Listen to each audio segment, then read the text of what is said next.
పరిశుద్ధమైన వాక్యమును చదువుకుందాం. అపోస్తలుడైన పౌలు గారు కొరింథీయులకు రాసిన మొదటి పత్రిక 10వ అధ్యాయము 2వ వచనం చదువుకుందాం. అందరూ మోషేను బట్టి మేఘములోను సముద్రములోను బాప్తిస్మము పొందిరి. ఆమేన్.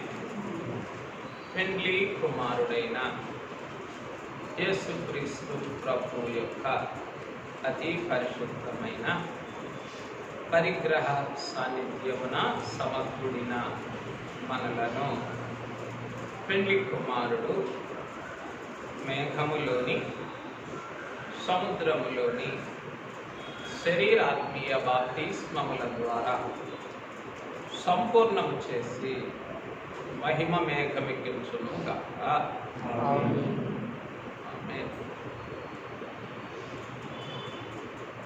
ప్రియమైన వారలారా, మోషే సుఖోపవాస ధ్యాన దినములలోని 14వ దిన క్రమములోనికి తెంచిన వారలారా, 2 అనుభవములను ఈ దినము జ్ఞాపకం చేసుకుందాం. మొట్టమొదటిది క్రిందనున్న సముద్రము, రెండవది పైనున్న మేఘము. ఈ 2 మాటలను ధ్యానం చేసుకుందాం. క్రిందనున్న సముద్రము, ఎర్ర సముద్రము, ఇశ్రాయేలీయుల చరిత్రలో ఎర్ర సముద్రము నొద్దకు ఆయన వారిని తోడుకొని వచ్చి సముద్రము నొద్ద మీరు దిగవలెను అని చెప్పారు. సముద్రము నొద్ద మీరు దిగవలెను అని అన్నారు. సముద్రము నొద్ద వారిని దిగజేసిన తరువాత ఎవరికి అనుమతించారు? ఫరో సైన్యమునకు అనుమతించారు. ఎదురుగానేమో సముద్రం, వెనకాలేమో సైన్యం. మరి ఏం చెయ్యాలి? ఒకవైపేమో అరణ్యం కప్పివేసింది, మూసివేసింది. చూడండి 14వ అధ్యాయం 3వ వచనం చివరి భాగం. అరణ్యము వారిని అరణ్యమేమో మూసివేసింది. నిర్గమకాండం 14:3. అరణ్యమేమో మూసివేసింది, సముద్రమేమో ముంచివేయటానికి ఉన్నది, సైన్యమేమో తరుముచూ ఉన్నది. ఈ సమయంలో, ఈ పరిస్థితిలో తండ్రి ఒక చక్కని ఆత్మ సంబంధమైన క్రమాన్ని జరిగించారు. ఏంటి ఆ క్రమము? మేఘములోను సముద్రములోను బాప్తిస్మము పొందిన క్రమం. ఆ తండ్రి నియమించిన క్రమములోనికి రావాలి అనంటే చెప్పండి. అరణ్యము మూసివేసిన స్థితి, సముద్రము మృంగివేయుటకు పొంచి ఉన్న స్థితి, సైన్యము తరుముచూ ఉన్నటువంటి స్థితి. మూడిటిని బట్టి ఎటు తోచని, అనగా దిక్కు తోచని స్థితి. ఈ స్థితిలో గుండా, అంటే ఈ స్థితిలోనికి మనం వచ్చినప్పుడే తండ్రి మన కొరకు సిద్ధపరిచిన ఆ మేఘములోనూ సముద్రములోనూ మనం ఏం చేయగలం? బాప్తిస్మం పొందగలం. ఇది చరిత్ర. వారికి ఇచ్చి దాటించారు అని. ఇప్పుడు ఈ చరిత్రలో నుండి కొంత మన అనుభవాన్ని ధ్యానం చేసుకుందాం. మనకు అవసరమైనటువంటి అంతరంగ అనుభవాన్ని ధ్యానం చేసుకుందాం. ఏమిటి అనంటే, క్రిందనున్న సముద్రము. ఏ సముద్రము? ఎర్ర సముద్రము. ఆ ఎర్ర సముద్రమే పెండ్లి కుమారుని రక్త సముద్రము. రక్త సముద్రమునకు సాదృశ్యము. క్రిందనున్న సముద్రము, పైనున్న మేఘము. పైనున్న మేఘము. క్రిందనున్నది భూ సంబంధమైన జీవితము, పైన ఉన్న మేఘములోనిది ఆత్మ సంబంధమైనటువంటి జీవితము. ఎలాగున మేఘము సముద్రము ఏకకాలములో ఏక స్థితిలో ఏకమై ఉన్నవో, మేఘము ఏకకాలములో ఏక సమయములో ఏక స్థితిలో ఏకమై ఉన్నవో, అలాగుననే మన భూ సంబంధమైన జీవితము, ఆత్మ సంబంధమైన జీవితము రెండు కూడా మిళితమై ఉన్నాయి. ఈ మిళితమైనటువంటి స్థితిలో భూ సంబంధమైన జీవితమునకు దేనిని ఆధారంగా చేశారు ఆయన? ఆయన రక్తమును. ఆయన రక్తమును. మన ఆత్మ సంబంధమైన జీవనమునకు ఆయన ఆత్మను మేఘము వలె ఉంచి ఏం చేశారు? ఆయన ఒక సాధనంగా చేశారు. ఆ మూడు మాటలు, ఏకకాలములో, ఏక స్థితిలో, ఏక సమయములో, ఏక స్థలములో ఎలాగున ఏకమై ఉన్నవో, మనకు కూడా ఆయన రక్తమును, ఆయన ఆత్మను అన్ని కాలములలో, అన్ని స్థితిగతులలో, అన్ని సమయములలో, అన్ని స్థలములలో ఆయన సాధనముగాను ఆధారముగాను చేసింది. ఇక ఇది మన ధ్యానం. ఇంగ్లీష్లో ఏమంటారంటే this is the out set. ఇక దీని యొక్క నేపథ్యం అన్నమాట. ఈ అవుట్ సెట్ లో క్రిందే ఉన్నది మనకి. క్రింద అంటే నీ భూలోక జీవితం అంతా ఎక్కడ చెప్పండి? లోకంలోన, ఆయన రక్త సముద్రములోన. ఆ రక్త సముద్రములోని బాప్తిస్మములోనే నీకేమున్నది? నీవు చూచిన ఐగుప్తీయులను మరలా చూడని స్థితి, నిన్ను తరిమిన ఫరో సైన్యమును మరలా నీవెన్నటికీ కూడా చూడని స్థితి, నిన్ను వేధించినటువంటి, నిన్ను ఓడించినటువంటి నిఖిల పాపములను ఐగుప్తీయుల శవముల వలె నీవు చూచినటువంటి స్థితి ఎందులో ఉన్నది? ఈ రక్త సముద్రములోనే ఉన్నది. అయ్యా, నేను వేసే ప్రతి అడుగు కూడా ఇక ఎక్కడ? ఈ భూలోక జీవితములో సముద్రములోనే. సముద్రములోనే. ఈ సముద్రం నాకేమో రాజబాట, రాజమార్గం. ఎవరికి? విశ్వాసులకు ఈ సముద్రం ఏంటిది? ఇది రాజమార్గం. కానీ అవిశ్వాసులకు ఏమిటిది చెప్పండి? ఇది మృత సముద్రం.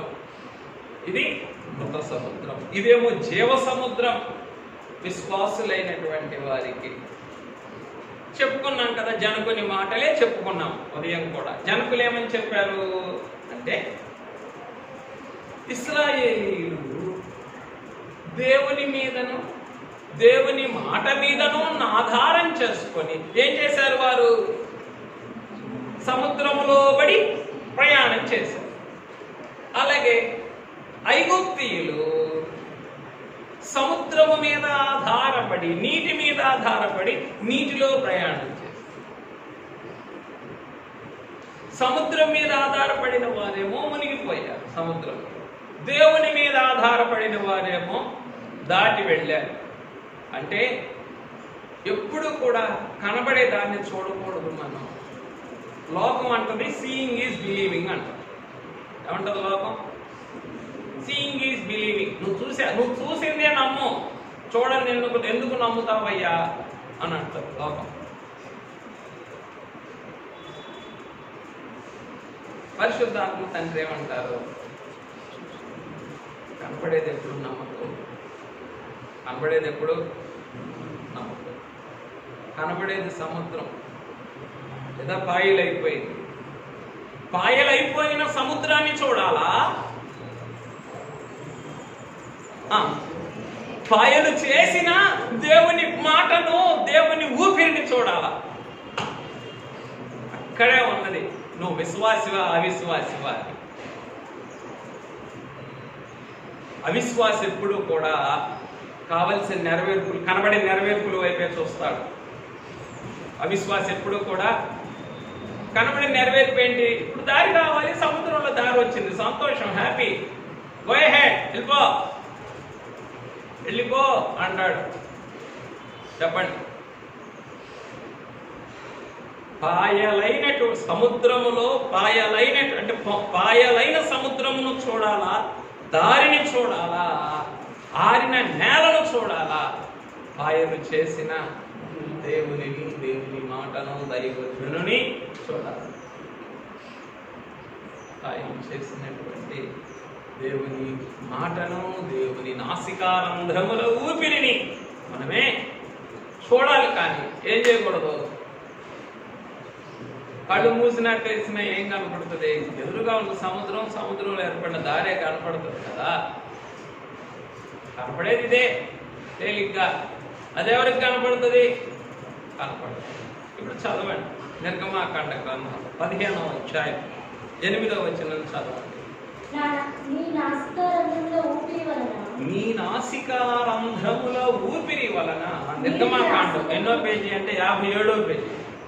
నిర్గమాకాండం రవి, నిర్గమాకాండం తెలియనప్పుడు 15వ అధ్యాయం 8వ వచనం. నీ నాసికారంధ్రముల ఊపిరి వలన నీళ్లు రాశిగా కూర్చోబడెను. నీళ్లు రాశిగా, నాసికారంధ్రముల ఊపిరిని చూడాలా. చెప్పండి, పాయలైపోయినటువంటి సముద్రాన్ని చూడాలి. సముద్రం చూసి సముద్రం మీద ఆధారపడ్డారు ఎవరు? ఐగుప్తీయులు. సముద్రాన్ని చూచి సముద్రం మీద ఆధారపడ్డారు. దేవుని మాటను చూచి దేవుని మీద, దైవజనుని మీద ఆధారపడ్డారు ఇశ్రాయేలు. అందుకని దాటి ఇది వాస్తవం, రైట్. కనుక ఇప్పుడు ఆత్మ తండ్రి మన ఎదుట ఉంచిన ఈ ధ్యానాంశం ఏమిటి అని అంటే, క్రిందనున్న సముద్రము, భూలోక జీవితం అంతా కూడా నువ్వేం చేసినా సరే. అందుకే కీర్తనల దావీదు గారు అన్నారు, మా ఊటలన్నీ ఏం చేసినా అంటే నదులన్నీ కూడా ఎక్కడ వెళ్ళి పడుతున్నాయట? అయ్యో, ఇది లోకం చెప్పిందే కాదు, బైబిల్ కూడా చెప్పింది ఆ సత్యం. తీసుకోండి, ప్రసంగి గ్రంథం 1వ అధ్యాయం. ప్రసంగి గ్రంథం 1వ అధ్యాయము 7వ వచనం. నదులన్నీ సముద్రంలో పడును, సముద్రము నిండుటలేదు. నదులన్నీ కూడా ఏమవుతాయట? అందుకే అయితే మా ఓటలన్నీ కూడా మా సంతోషమైన, మా భక్తి అయినా, మా విశ్వాసమైన, మా ఆత్మీయత అయినా, మా ప్రవర్తన అయినా, మా నడవడైనా, మా పరిశుద్ధత అయినా, మా బ్రతుకులో మాకు కలిగిన ప్రతి ఓట కూడా నీ అందే పారుచుంది. నదులన్నీ కూడా ఇల్లు ఎక్కడ పడుతున్నాయి? ఇలా కనికరించండి, కనికరించండి. మా భూలోకపు బ్రతుకంతటికి కూడా ఏం ఆధారంగా చేశావు? చెప్పండి. నీ రక్త సముద్రాన్నే ఆధారంగా చేశా. ఇక భూలోకంలో బ్రతికిన అంతకాలము ఎక్కడున్నాను నేను? ఐగుప్తులోనా, రక్త సముద్రంలోనా? ఐగుప్తులో ఉంటే ఏం మాట చెప్పలేవు నువ్వు. ఐగుప్తులో ఉంటే ఏమని చెప్పలేవు? మా ఓటలన్నీ నీ అందే పారుచున్నామని చెప్పలేదు. ఎందుకు? నీలో నిజంగా ఓటు ఉంటే, ఒక చిన్న పాయ అయినా ఉంటే, ఆ పాయ ఎక్కడికి పోవాలా? అది సముద్రంలోకి పోవాలా. ఐగుప్తులో ఉంటే ఇంకేం లేదు, పాయ లేదు, చొక్కా లేదు, కాలువ లేదు, నది అంతకంటే కూడా లేదు. మా ఓటలన్నీ నీ అందే పారుచున్నవని నువ్వు ఎప్పుడు చెప్పగలవయ్యా అంటే, ఈ రక్త సముద్రంలో ఉంటేనే. అయ్యా, ఈ భూలోక బ్రతుకంతటికి కూడా ఈ ఎర్ర సముద్రాన్ని, ఈ రక్త సముద్రాన్ని నువ్వు ఆధారం చేసావు. నేను అడుగు వేసిన అడుగు తీసిన నా ముందు ఉన్నదే ఈ రక్త సముద్రం. ఈ క్రిందనున్నటువంటి ఈ రక్త సముద్రం, ఈ నీ రక్తసిక్తమైన అడుగు జాడలలో నేను వేసేటటువంటి ప్రతి అడుగు, నీ రక్తసిక్తమైన మార్గములో నేను వేసేటటువంటి ప్రతి అడుగు ఏం చేస్తుంది? నన్ను పైన ఉన్నటువంటి మేఘముతో అనుసంధానం చేస్తుంది. అంటే పైన ఉన్నటువంటి మేఘముతో ఏకం చేస్తుంది.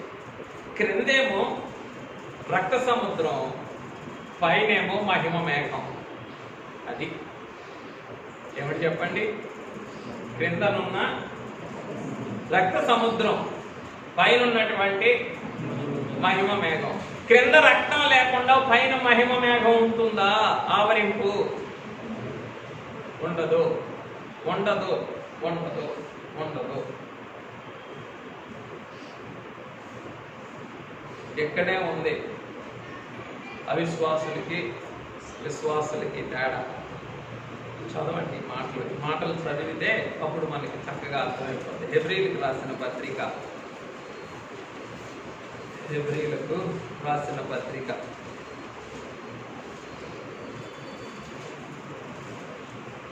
10వ అధ్యాయం 29వ వచనం.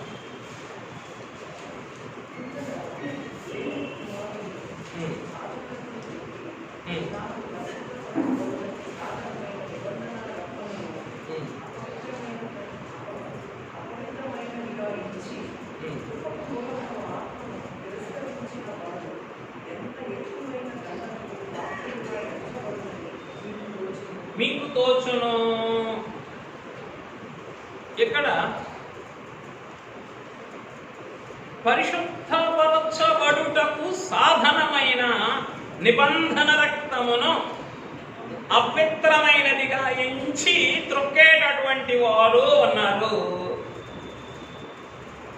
పరిశుద్ధపరచబడుటకు సాధనమైన నిబంధన రక్తమును పవిత్రమైనదిగా గ్రహించుకొని సగౌరవముగా దాటి వెళ్ళేవారు ఉన్నారు. ఇప్పుడు అర్థమైపోయిందా? పరిశుద్ధపరచబడటానికి మూలమైనటువంటి నిబంధన రక్తాన్ని త్రొక్కుకుంటూ వెళ్ళిన వారెవరు? అర్థం కావట్లేదా? ఐగుప్తీయులు, ఇశ్రాయేలీలు ఉన్నారు, ఐగుప్తీయులు ఉన్నారు. సలోమాన్, నువ్వే సలోమాన్, నువ్వు అర్థమవుతుందా? ఇశ్రాయేలీలు ఉన్నారు, ఐగుప్తీయులు ఉన్నారు. ఇద్దరు సముద్రంలో పడి వెళ్ళారు. ఏ సముద్రంలో? ఎర్ర సముద్రం. ఒకళ్ళేమో దాటారు అవతలికి, ఇంకొకళ్ళేమో మునిగిపోయారు. ఆ కారణాలు విశ్లేషిస్తున్నాం. ఆ చరిత్రని మనసులో పెట్టుకొని వాక్యాన్ని ధ్యానం చేస్తూ మనకు కూడా అన్వయించుకుంటున్నాం. తొక్కుకుంటూ వెళ్ళిపోయినటువంటి వారేమో ఐగుప్తీయులు. ఎందుకని? తొక్కుకుంటూ వెళ్ళినటువంటి వారు ఎంత ఎక్కువైన దండనకు పాత్రులగుదురని మీకు తోచుతున్నది. తొక్కుకుంటా వెళ్ళిపోయారు, ఏం లేకుండా పదరా, ఏదో వెళ్ళిపోదాం పదరా, దారి కనబడుతుందని. దాటుకుంటూ వెళ్ళినటువంటి వారు ఇశ్రాయేలు. దాటుకుంటూ వెళ్ళి తొక్కుకుంటూ వెళ్ళినటువంటి వారేమో మునిగిపోయారు. తొక్కుకుంటూ వెళ్ళినటువంటి వారు విశ్వాసముతో గౌరవముతో దాటుకొని, ఇంకా చెప్పాలంటే బాప్తిస్మము పొంది వెళ్ళినటువంటి వారేమో అవతలికి వెళ్ళి. కనుక క్రిందనున్నటువంటి రక్తమును ఎవరైతే గౌరవిస్తారో, పరిశుద్ధపరచబడుటకు సాధనమైనటువంటి దేవుని రక్తమును ఎవరు గౌరవిస్తారో వారు మాత్రమే కృపకు మూలమైనటువంటి ఆత్మను సత్కరించగలరు. కృపకు మూలమైన ఆత్మను సత్కరించగలరు. ఇందాక చెప్పుకున్నాం కదా, క్రింద రక్తము, పైన మేఘము, ఏకకాలములో ఏక స్థలములో ఏక స్థితిలో ఏకమై ఉన్నామని చెప్పుకున్నాం. అలాగే ఇక్కడ కూడా పరిశుద్ధపరచబడుటకు సాధనమైనటువంటి నిబంధన రక్తము, కృపకు మూలమగు ఆత్మ, ఈ రెండు కూడా ఏమై ఉన్నాయి? ఏకకాలం. అంటే పైనున్న ఆత్మ తండ్రి, కృపకు మూలమైనటువంటి ఆత్మ తండ్రి, అలాగే పరిశుద్ధపరచడానికి మూలమైనటువంటి పెండ్లి కుమారుడు, ఇరువురు కూడా ఏమై ఉన్నారు? మన శరీరాత్మీయ జీవితాలకు నిత్య సహాయకులై ఉన్నారు. శరీర జీవితానికేమో యేసు ప్రభు యొక్క రక్తం, యేసు ప్రభు యొక్క రక్తం భూ సంబంధమైనటువంటి జీవితానికి. అందుకే అప్పుడు దేవుని కుమారుడైన యేసు రక్తము మనలను ప్రతి పాపము నుండి పవిత్రపరచును. బహిరంగమైన జీవితానికి ఆయన రక్తం. అట్లాగే ఆత్మ సంబంధమైనటువంటి జీవితానికి చెప్పండి పరిశుద్ధాత్మ. పరిశుద్ధ ఇరువురు ఎప్పుడు కూడా ఏమై ఉన్నారు? ఒక విశ్వాసి యొక్క విశ్వాస జీవనములో, విశ్వాస ప్రస్థానంలో ఎప్పుడు ఏకమై ఉన్నారు. వారిని వేరు చేయడానికి వీలు లేనే లేదు. అక్కడ మేఘము, సముద్రము, ఇక్కడ ఆత్మ తండ్రి, ఇక్కడ రైట్. కనుక సముద్రము మీద నమ్మకం ఉంచిన వారు త్రొక్కుకుంటూ వెళ్ళారు. దేవుని మీద నమ్మకం ఉన్నవారు చెప్పండి దేవుని వైపు చూస్తూ మోషేని వెంబడించి దాటుకొని వెళ్ళిపోయి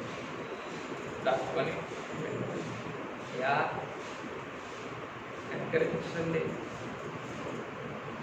ఎన్నో మార్లు నా ఓటలన్నీ నీ అందే పారవలసి ఉన్నప్పటికీ కూడా భూలోక జీవితములో కలిగిన కొన్ని తొందరలను బట్టి, తొట్టుపాటులను బట్టి అప్పుడప్పుడు ఏం చేస్తున్నాను? తొక్కుకుంటూ వెళ్ళిపోవటం అంటే దేవుని మీద మనసు లేకపోవటమే. దేవుని మీద నీకు ఎప్పుడైతే మనసు లేదో అప్పుడు నీ విశ్వాస ప్రస్థానంలో ఏం చేసినట్టు? నువ్వు దేవుని కుమారుని తొక్కుకుంటూ వెళ్ళిపోతున్నట్లే. ఇంకా దేవుని మీద చూపించవలసినటువంటి ప్రేమాభిమానములు రవ్వంత తగ్గిపోయినా ఏం చేస్తున్నట్లే? నీవు తొక్కుకుంటూ వెళ్ళిపోతున్నట్లే. ఇశ్రాయేలీయులు తొక్కుకుంటూ వెళ్ళలేదు. ఇశ్రాయేలీయులు తొక్కుకుంటూ వెళ్ళలేదయ్యా. కాబట్టే వారు అవతలికి వెళ్ళారు. నా జీవితంలో కూడా ఈ విశ్వాస అభ్యాసమును నాకు ఇవ్వండి. ఒకరి వెనుక ఒకరు వెళ్ళినట్లు, అందరూ కలిసి మోషే వెనుక వెళ్ళినట్లు మమ్ములను కూడా ఈ విశ్వాస అభ్యాసములో ఒకరిని చూచి ఒకరము, అందరము చూచి అందరము కలిసి ప్రధాన కాపరివైన నిన్ను చూస్తూ ఏం కావాలి? ఈ సముద్రాన్ని మేము దాటాలయ్యా అని ప్రభువుని అడుగుదాం. రైట్. మరికొన్ని అనుభవములు ఈ రెంటిలో నుండి ధ్యానం చేసుకుందాం. ఏ రెంటిలో నుండి? క్రిందనున్న రక్తము, పైనున్న మేఘము. లేదా క్రిందనున్న రక్తము, పైనున్నటువంటి మహిమ. ఏం చెప్పుకున్నాం? క్రిందనున్నటువంటి రక్తములో నీవు నడవనిదే, ఈ రక్త సముద్రములోనికి నీవు రానిదే, పైనున్న మహిమ మేఘములో నీవు బాప్తిసం పొందలేవు. క్రిందనున్న రక్తము ఏం చేస్తుంది? నిన్ను పైనున్నటువంటి మహిమకు ఆయత్తము చేస్తుంది. ఇప్పుడు మనందరి ఎదుట ఏమన్నది చెప్పండి? మహిమేఘం ఉన్నది. ఎక్కడికి రాబోతుంది మహిమేఘం? మధ్యాకాశానికి రాబోతూ ఉంది. ఆ మధ్యాకాశానికి రాబోతూ ఉన్నటువంటి ఆ పెండ్లి కుమారుని యొద్దకు మనం కలుసుకోవడానికి ఒక్కొక్కరికి ఏం చేస్తూ ఉన్నారు? ఆయన ఒక్కొక్క మేఘాన్ని సిద్ధం చేస్తూ ఉన్నారు. ఆ ఒక్కొక్క మేఘములో మనము ఇమిడిపోవటానికి ముందుగా మనందరికీ ఏం కావాలి? పెండ్లి కుమారుని రక్త సముద్రములో సంపూర్ణమైన స్థితి కావాలి. ఈ రక్త సముద్రములో సంపూర్ణమైనటువంటి బాప్తిస్మము లేకుండా చెప్పండి మనం ఏం కాలేము? మేఘములో, మహిమ మేఘములో పాలు. ఈ రెండు మాత్రమే ఏం చేయగలవు? మనల్ని అవతలకి నడిపించగలవు. అవతలకు నడిపించగలవు. యా ఒక్కసారి నువ్వు చెప్పావే, సీయింగ్ ఈజ్ బిలీవింగ్ అని అంటది లోకం అని అన్నావే. మేము కూడా మా మనోనేత్రాలు తెరిచి ఈ చరిత్రలో అంతరంగముగా వారిని ఆవరించిన నీ రక్తమును, నీ ఆత్మను మేము కూడా మనోనేత్రములతో చూడగలిగిన భాగ్యం మాకు దయచేయండి. ఇప్పుడు చెప్పండి, వెనకాలండేటటువంటి సైన్యాన్ని చూడాలా? గోడలాగా నిలిచినటువంటి సముద్రాన్ని చూడాలా? కనబడకుండా ఉన్నటువంటి రక్తాన్ని చూడాలా? అంతరంగంగా ఆవరించుకొని ఉన్నటువంటి మేఘాన్ని చూడాలా? మేఘాన్ని, రక్తాన్ని చూడాలి, కానీ వేటిని చూడకూడదు మనం? వెనుకనున్నటువంటి సైన్యమును కానీ, సాధనముగా ఉన్నటువంటి గోడల వలె ఉన్నటువంటి సముద్రమును కానీ మనం ఎంత మాత్రం కూడా చూడకూడదు. చూడండి 14వ అధ్యాయం 22వ వచనం. నీళ్లు విభజింపబడిన ఇశ్రాయేలీయులు సముద్రం మధ్యన ఆరిన నేల మీద నడిచిపోయి, ఆ నీళ్లు వారి కుడి ఎడమ ప్రక్కలను వారికి గోడవలే ఉండేది. ఆ నీళ్లు వారి కుడి ఎడమ ప్రక్కలను వారికి నీటి గోడలను చూడాలా? ఆధారంగా ఉన్నటువంటి నీటి గోడలను చూడాలా? తరుముకొంచు ఉన్నటువంటి ఫరో సైన్యాన్ని చూడాలా? ఫరో సైన్యాన్ని చూస్తే ఫరో సైన్యానికి పట్టబడిపోతాం. నీటి గోడలను చూస్తే నీటిలో మునిగిపోతాం. ఏం చూడాలి చెప్పండి? నీటి గోడలను ఏకరాశిగా నిలిపినటువంటి దేవుని మాట వైపు చూద్దాం. అట్లాగే చెప్పండి, ఆరిన నేలను కాక మనకు రాజమార్గమును సిద్ధపరిచిన ఆయన రక్తమును చూద్దాం. మనకు మహిమ బాప్తిస్మమును సిద్ధపరిచిన మహిమ మేఘమును చూద్దాం. వీటిని చూద్దాం, కానీ వేటిని చూడొద్దు. ఇక ఆరిన నేలను చూడొద్దు, నీటి గోడలను చూడొద్దు, వెనుకనున్న సైన్యమును కూడా చూడొద్దు. యా మాకెప్పుడు వస్తుంది ఇంత మహిమ దృష్టి? ఇంత మహిమ దృష్టి మాకెప్పుడు వస్తుంది? ఈ మహిమ దృష్టి కనుక మనకి కలిగితే చెప్పండి, ఈ మహిమ దృష్టి మనకి కలిగితే మనం ఎక్కడికి చేరుకోగలం? ఆవలి ఒడ్డుకు చేరుకోగలం. యా దయచూడరా మమ్మల్ని. ఎన్నో మార్లు ఏం చేస్తూ ఉన్నాం? కనబడే వాటినే చూస్తున్నాం, కానీ కనబడనటువంటి నీ ఏర్పాటులను మేము చూడలేకపోతున్నాం. కారణం ఏంటంటే మా మానవ స్థితి అడుగడుగునా మమ్మల్ని ఏం చేస్తుంది? బలహీనపరుస్తుంది. మా పరిస్థితులు, మా బలహీనతలు, మా అడ్డు ఆటంకములు మా విశ్వాస ప్రస్థానాన్ని ఏం చేస్తూ ఉన్నాయి? బలహీనపరుస్తూ ఉన్నాయి. కనుక మాకు కావలసినటువంటి ఇదిగో ఆ పైన ఉన్నటువంటి మేఘం. చరిత్రలో ఏమున్నది ఇక్కడ చూడండి, 19వ వచనం చూడండి, 14, 19 రెండవ భాగం. ఆ మేఘస్తంభము వారి ఎదుట నుండి పోయి వారి వెనుక నిలిచెను. వాక్యములో అనగా చరిత్రలో ఏమున్నది? ఆ మేఘస్తంభము ఎదుట నుండి వెళ్ళి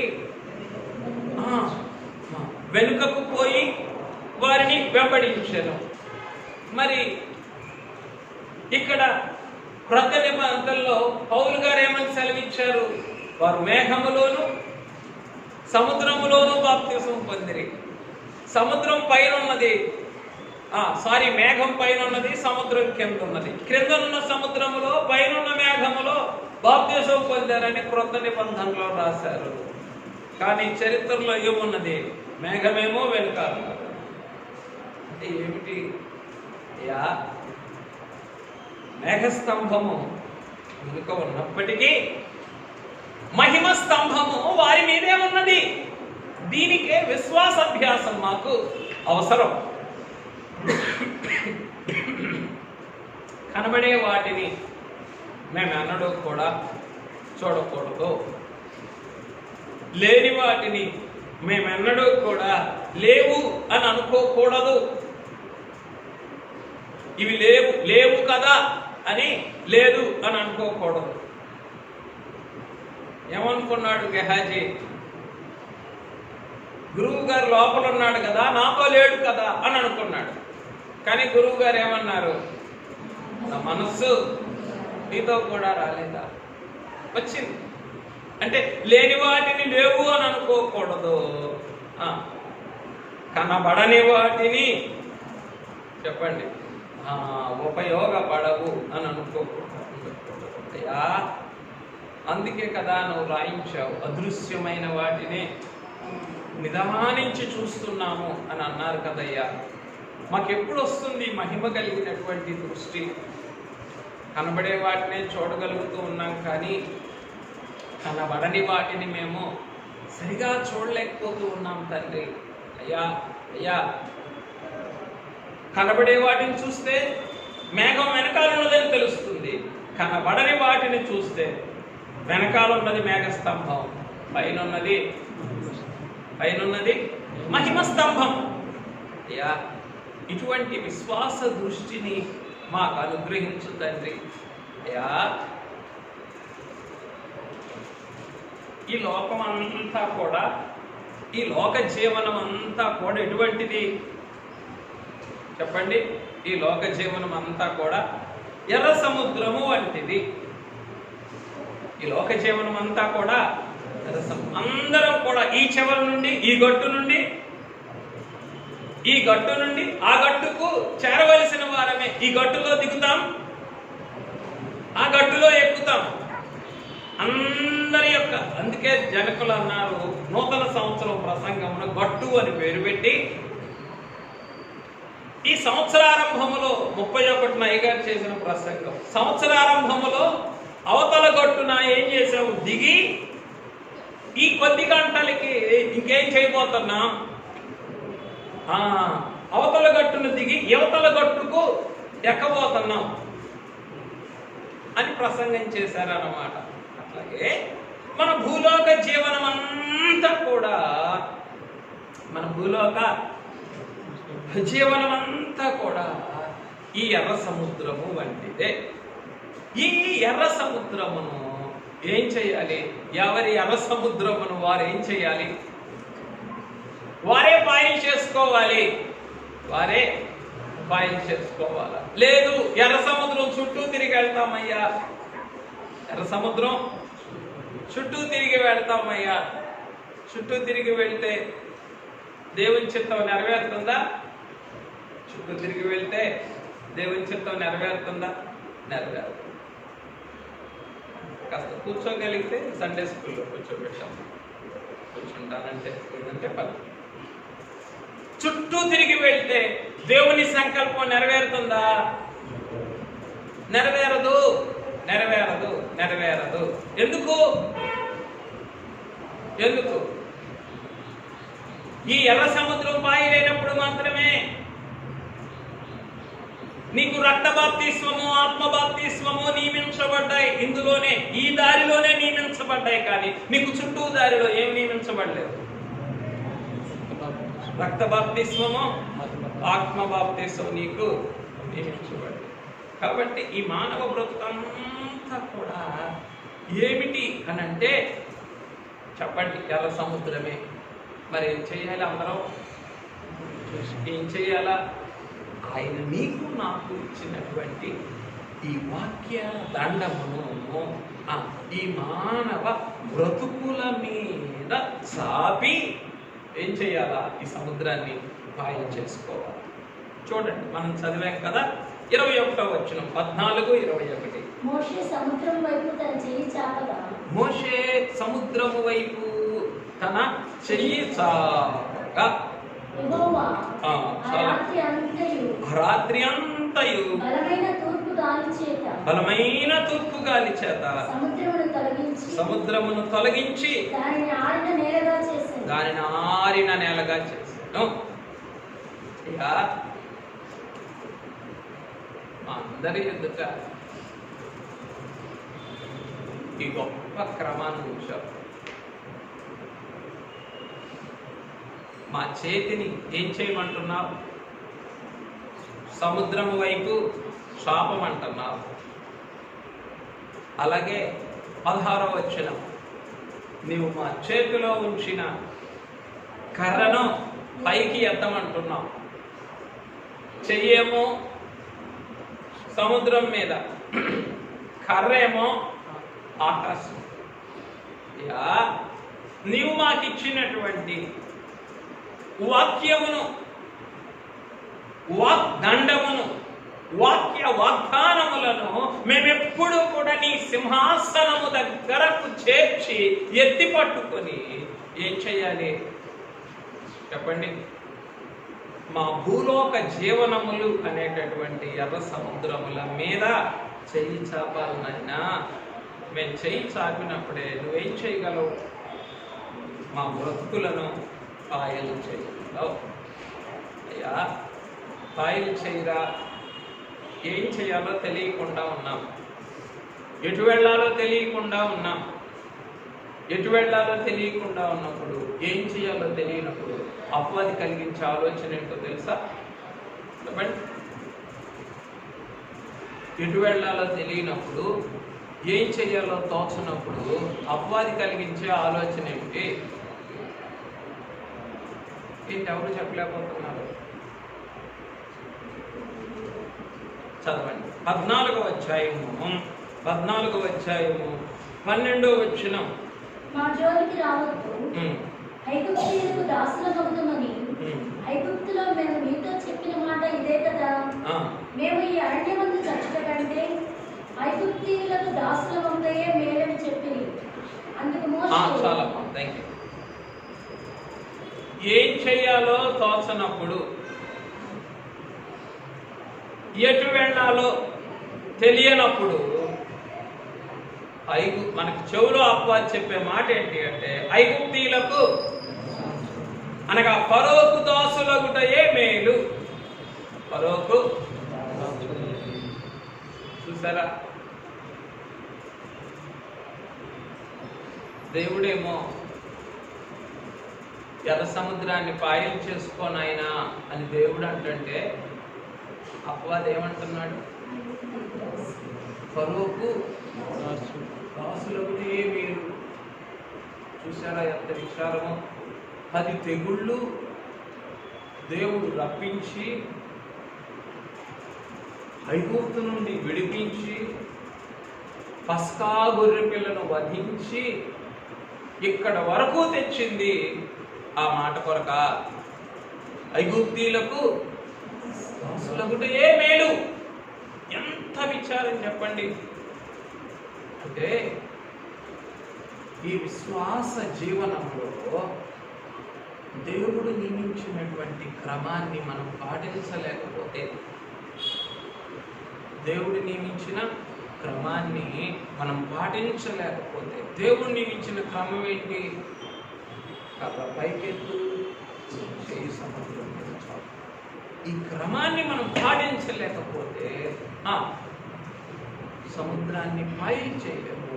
సముద్రాన్ని పాయం చేయలేనప్పుడు ఏమనిపిస్తుంది? ముందుకెళ్ళిపోతే మేలు కాదా? వెనక్కి వెళ్ళిపోతే మేలు కాదా? కనికరించండి. ఎన్నో మార్లు మా ఆత్మీయ జీవన ప్రస్థానంలో మేము పాయలు చేసుకోలేక ఏమైపోతూ ఉన్నాం? లోబడిపోతూ ఉన్నాం, లొంగిపోతూ ఉన్నాం. వేటికి? లోక భయములకు, లోక ఆపదలకు. కనికరించు నాయనా, కనికరించయ్యా. నీ మాటలో మోసము లేదు, నీ మాటలో మోసము లేదు, నీ ఏర్పాటులో లోటు లేదు. నీ మాటలో ఏమీ లేదు మోసం, నీ ఏర్పాటులో లోటు లేదు. దిగితే మునిగిపోతావా? మునిగిపో. అయ్యా,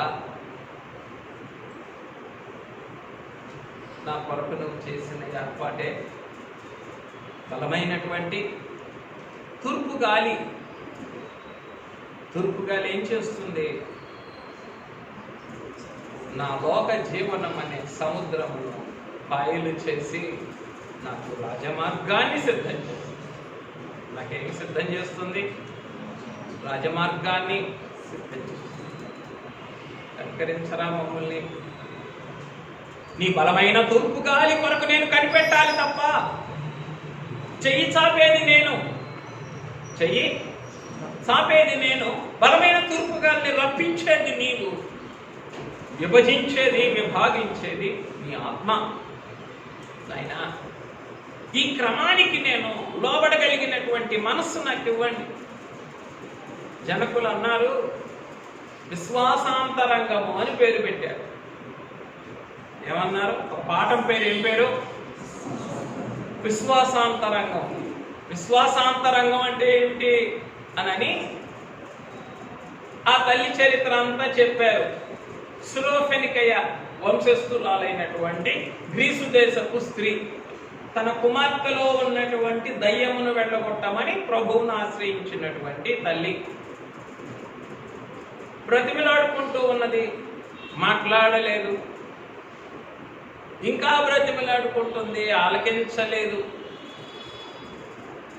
శిష్యులు, చూడు నాయనా, ఈమె ఇందాకటి నుంచి వేధిస్తా ఉన్నది కదా, సతాయిస్తుంది కదా, ఏంటి సంగతి చూడు అని అన్నారు. అప్పుడు అన్నారు, పిల్లల రొట్టె ముక్కలు తీసుకొని ఒక పిల్లలకు వేయట యుక్తము కాదు. అంటే ఈ పాఠం అంతటికి ప్రభువు మాట్లాడకపోయినా, కుక్క పిల్లలతో పోల్చిన, ఏ జవాబు ఇవ్వకపోయినా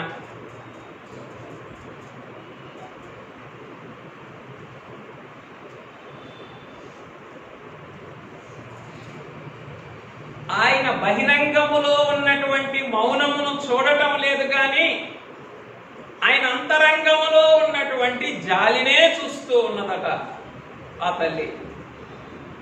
దీనికే ఏమని పేరు పెట్టారు? ఎంత కష్టం. అందరం కనబడేదాన్ని చూసేవాళ్ళమే కదా. కుక్క పిల్లలన్నా బాధపడలేదు, మాట్లాడకపోయినా బాధపడలేదు. శిష్యులు, చూడయ్యా పంపించే కథ ఏంటో చూడు అని అన్నా బాధపడలేదు. అంటే మన మానవ భాషలో చెప్పుకోవాలంటే, ఒకసారి అభిమానం దెబ్బతిన్నాక మనం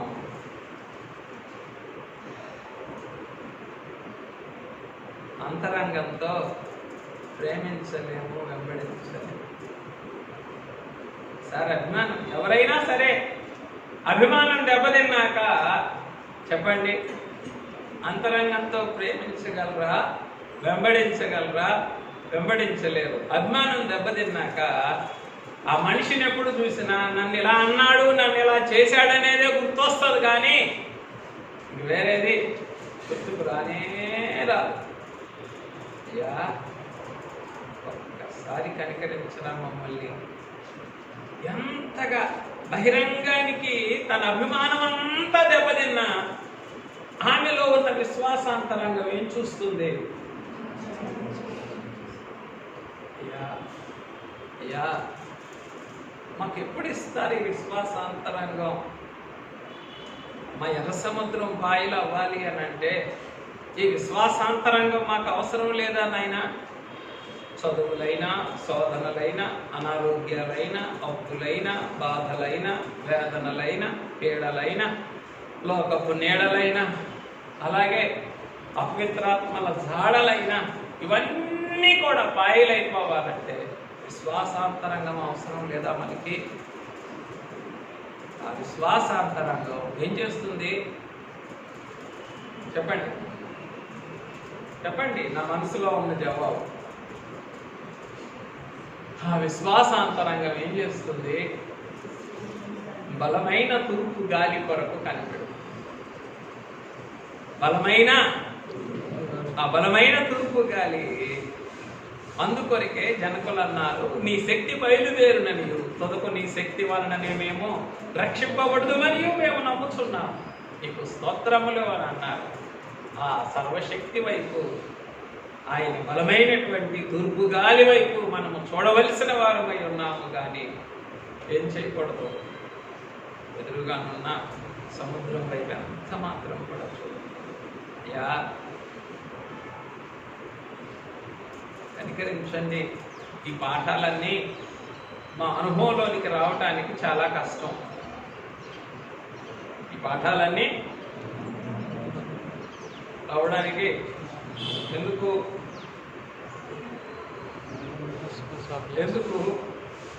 ఇవన్నీ ఐగుప్తులో ఉన్న అనుభవాలా?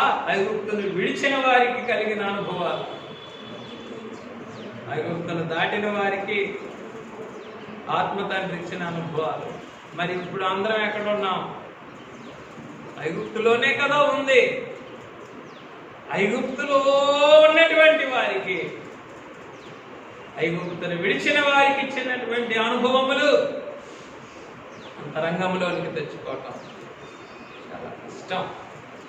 జాగ్రత్త. అయినా ఈ దినం ఆత్మ తండ్రి రెండు అంశాలే మన ఎదురు ఉంచుతున్నారు. మన భూలోక జీవనం అంతా కూడా ఆవరించినటువంటి ఆయన యొక్క రక్తం. ఆ రక్తాన్ని చూస్తే, ఆ రక్తాన్ని మనం చూస్తే, ఆ రక్తాన్ని ఈ లోక జీవనం అనే ఎర్ర సముద్రం మీద వేస్తే చెప్పండి ఏమైపోతుంది? ఇది పాయలైపోతుంది అంతే. ఈ ఎర్ర సముద్రమే మన భూలోకపు జీవనం అంతా. అంటే దీంట్లో మనం చేయవలసిన పోరాటాలన్నీ కూడా ఉన్నాయి. ఈ పోరాటాలన్నిటి మీద ఏం చెయ్యాలి చెప్పండి?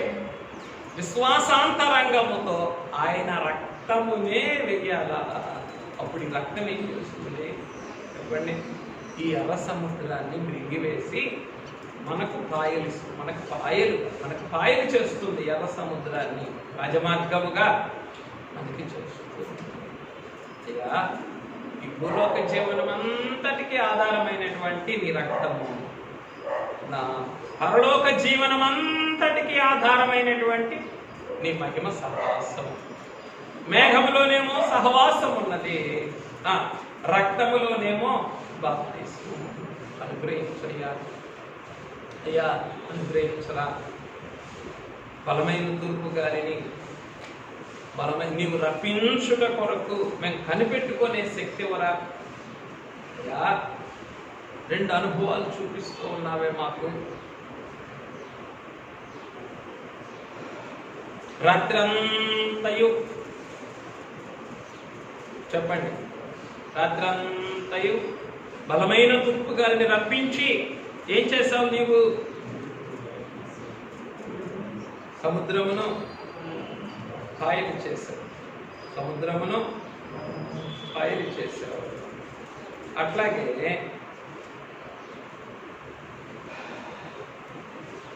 చూడండి 14వ అధ్యాయము 21వ వచనం.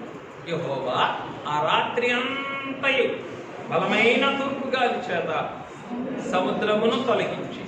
రాత్రి కాలం ఏం చేయబడింది? తొలగించబడింది. రాత్రి కాలం తొలగించబడింది. 27వ వచనం.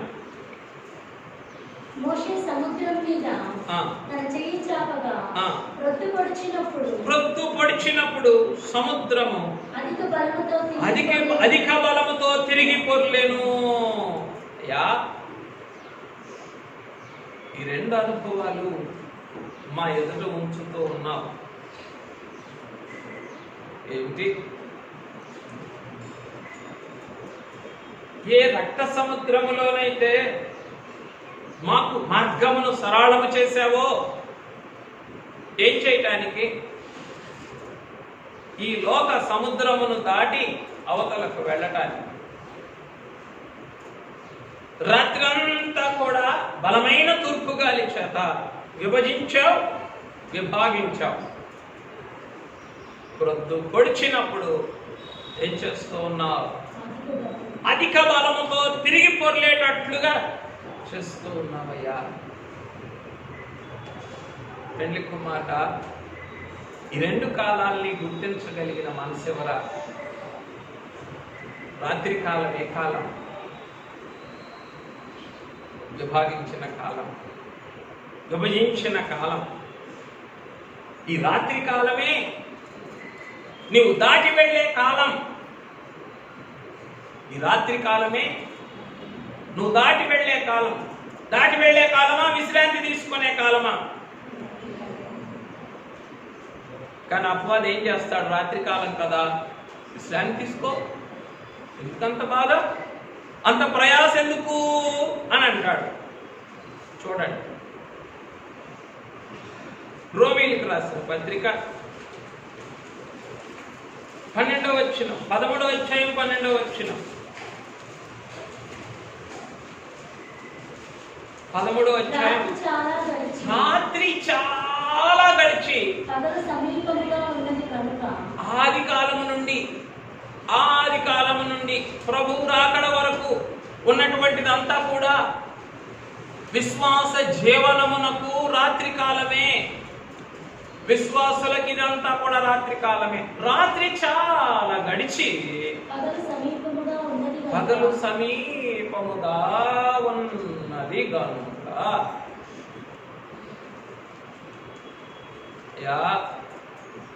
మెలకుగా ఉండాలన్నారా? 11వ వచనం.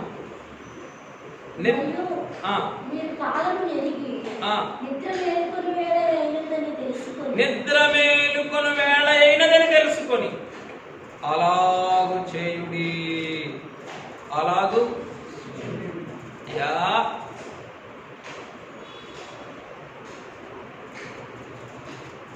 ఈ భూలోక జీవితం అంతా కూడా మాకు రాత్రి కాలం. ఈ రాత్రి కాలం ఏం చేయాలి?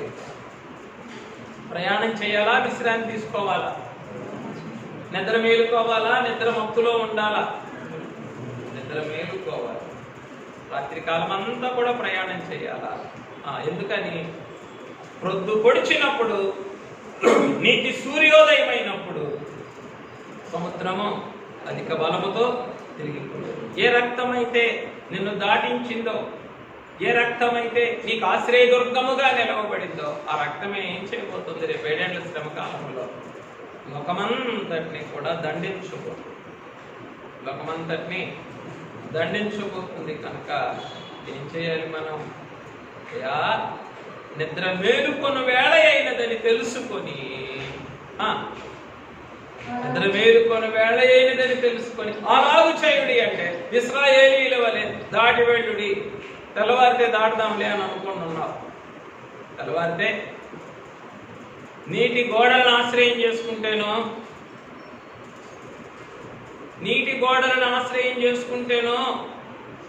చెప్పండి, రాత్రి అయింది కదా ఇక్కడే పడుకుంటానులే పక్కేసుకొని అనుకుంటావు. దేవుని ఆధారం చేసుకుంటేనో, ఈ లోక విశ్వాస జీవనంలో నువ్వు విశ్రాంతి తీసుకుంటానికి ఏమాత్రం కూడా వీల్లేదు. అక్కడే ఉన్నది అసలైనటువంటి మోసం అంతా కూడా. అపవాది ఏం చేస్తాడు?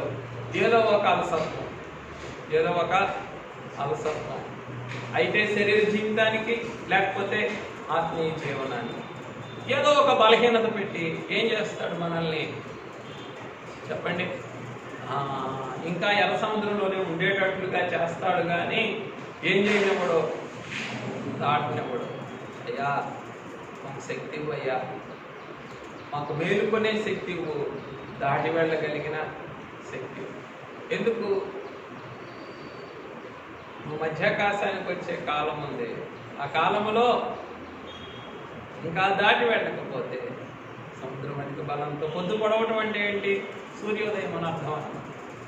రొద్దు పొడవటం అంటే సూర్యోదయం. సూర్యోదయం అయ్యే కాలం, నీతి సూర్యుడు మధ్యాకాశానికి వచ్చే కాలం. ఆ కాలంలో ఇక సముద్రం ఏమైపోతుంది? అంతే, అధిక బలంతో తిరిగిపోతుంది. అప్పుడు దాటాలనుకుంటే దాటలేదు. కనుక ఏం ఆధారం చేసుకొనివ్వద్దు? సముద్రాన్ని ఆధారం చేసుకొనివ్వద్దు, నీటి గోడలను ఆధారం చేసుకొనివ్వద్దు. కానీ నిన్ను, నీ క్రమాన్ని, నీ సమయాన్ని, నీ చిత్తాన్ని ఆధారం చేసుకునేటటువంటి మనస్సు నాకు అనుగ్రహించింది తండ్రి అని ప్రభువుని మనం వేడుకొందాం. ప్రియమైన వారులారా, ఈ ఎర్ర సముద్రం యొక్క, ఈ లోక జీవనం అనే ఈ ఎర్ర సముద్రాన్ని దాటి వెళ్ళటానికి పెండ్లి కుమారుడు మనకిస్తూ ఉన్న 3 సాధనాలు జ్ఞాపకం చేసుకొని ముగించుకుందాం. ఏమిటా 3 సాధనాలు అంటే? మొట్టమొదటిది ఆయన పక్షముగా ఉండుట. మొట్టమొదటిది. రెండవది ఆయనతో కలిసి సమకూర్చుట. ఆయనతో కలిసి సమకూర్చుట. మూడవది ఆయనతో కలిసి పోరాడు. ఆయనతో కలిసి. ఈ 3 మనకున్నాయి. 3 కూడా మనకున్నాయి. ఇక వీటిని ఏ మాత్రం కూడా మనం ఏం చేయటానికి లేదు, విస్మరించడానికి లేదు. నువ్వు ఆయన పక్షాన ఉంటావా? నువ్వెప్పుడు మెళకువగానే ఉంటావు. నువ్వెప్పుడు మెళకువగానే ఉంటావు. ఆయన ఎప్పుడు పిలిస్తే అప్పుడు చిత్తము ప్రభువా అని అంటావు. ఎప్పుడు ఆయన పక్షాన ఉన్నావు. తర్వాత ఆయనతో కలిసి సమకూర్చినప్పుడు ఆయన మీతో చెప్పున్నది చేయుడి, ఆయన చెప్పిందంతా చేస్తావు. ఆయనతో కలిసి సమకూర్చినప్పుడు ఆయన అన్నారు, నా పక్షాన ఎవరైతే ఉండరో వారేమో నాకు విరోధి. హీస్ మై ఎనిమీ, నాకు విరోధి. నాతో కలిసి సమకూర్చని వాడు చదరగొట్టేవాడు. నాతో కలిసి పోరాడనటువంటి వాడు ఎవరు? పరాయి పక్షము వాడు. పరాయి పక్షము.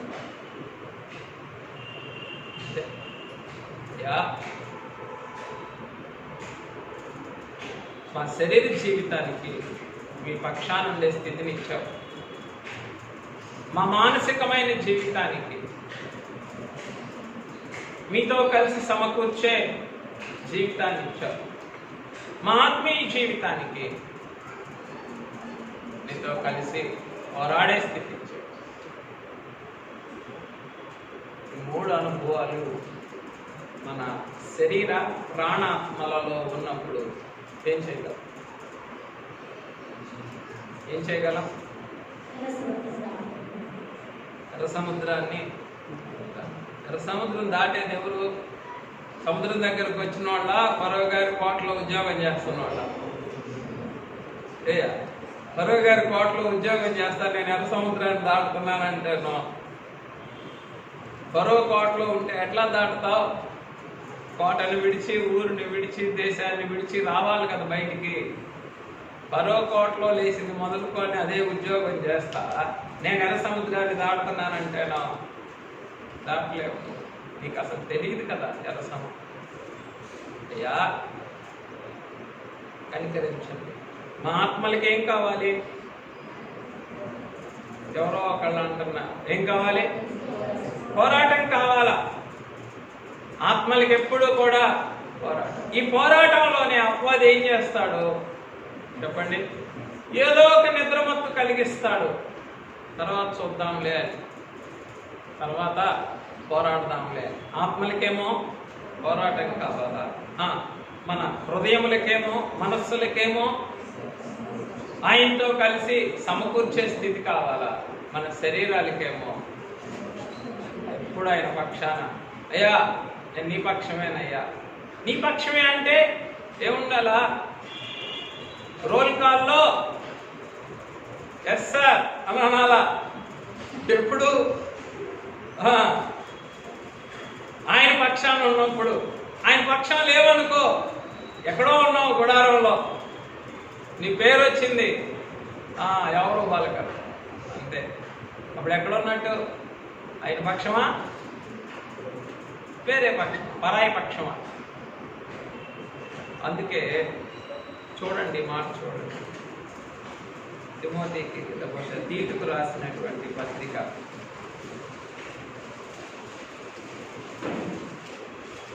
తీతుకు రాసిన పత్రిక 2వ అధ్యాయము 7వ వచనం. పరపక్షమందుండు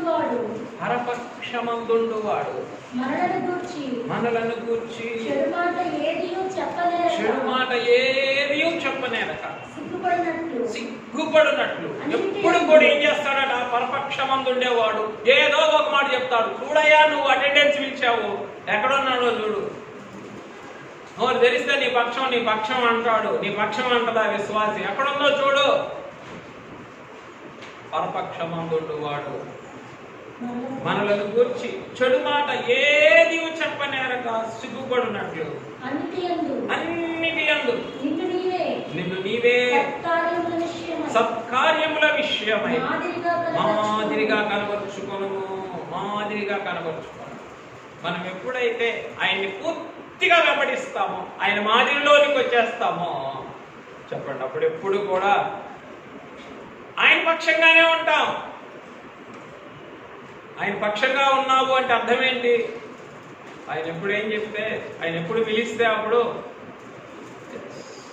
ఆయన 9ంటికి వచ్చినా 5ంటికి వచ్చినా ఆయన పక్షంగా ఉంటే ఏం చేస్తారు? ఆయన తీసుకుంటారు, పనిలోనికి పెట్టుకుంటారు.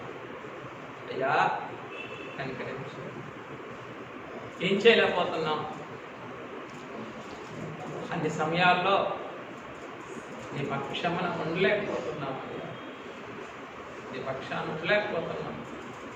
ఏదో ఒక రీతిని లోకంలోనూ, బలహీనతల్లోనూ, శరీరంలోనూ, ఉద్యోగాల్లోనూ, వ్యాపారాల్లోనూ, వ్యాపకములలోనూ ఏదో ఒక రీతిని ఏమైపోతున్నాం? జారిపోతున్నాం. అయ్యా కనికరించాలి. ఈ శరీరానికి కావలసినటువంటి ఆ మెళకువని, సంసిద్ధతని దయచేయి. ఎప్పుడు కూడా నువ్వెప్పుడు పిలిస్తే అప్పుడు ఎస్ సార్ అని అన్నా. తర్వాత రెండవది, ఈ హృదయములకు, మన మనస్సులకు ఎప్పుడు కూడా ఆయనతో కలిసి సమకూర్చేటటువంటి స్థితి కావాలి. అయ్యా ఎప్పుడయ్యా ఈ సమకూర్చే స్థితి నాకు? నువ్వు చెప్పావే, నాతో కలిసి సమకూర్చుని వాడు చెదరగొట్టువాడు అన్నావే, అంటే ఏమని అర్థం? నేను ఎప్పుడైతే సమకూరుస్తానో నీతో కలిసి, అంటే నేను ఎప్పుడైతే నీ పనికి సహకారిగా ఉంటానో, నేను ఎప్పుడైతే నీతో కలిసి పని చేస్తానో, నువ్వు ఒక 10 రాళ్ళు వేస్తే నేను ఒక 2 రాళ్ళు వేయాలి. నేను వేసినప్పుడే నేను ఎవరిని? నీతో కలిసి సమకూర్చేవాడిని. నువ్వు చేసిన పని నేను చేయకపోతే నేను ఎవరిని? నీతో కలిసి సమకూర్చకపోతే, నువ్వు 10 రాళ్ళు వేస్తే నువ్వు వేసిన 10 రాళ్ళు నేనేం చేశాను? ఒక 5 విసిరేశాను, దూరంగా కనపడకుండా విసిరేశాను. అది ఎవరట వారు?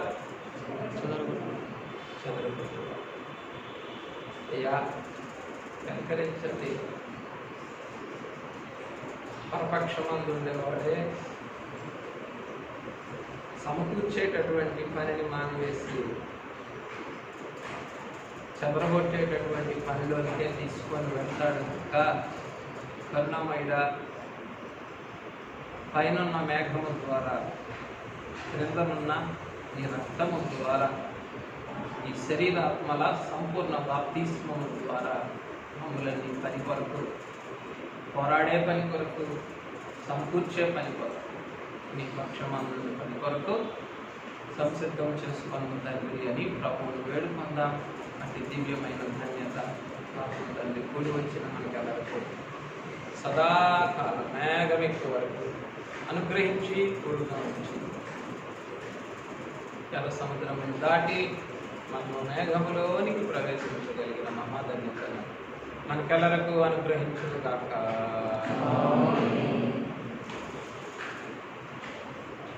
వందనములు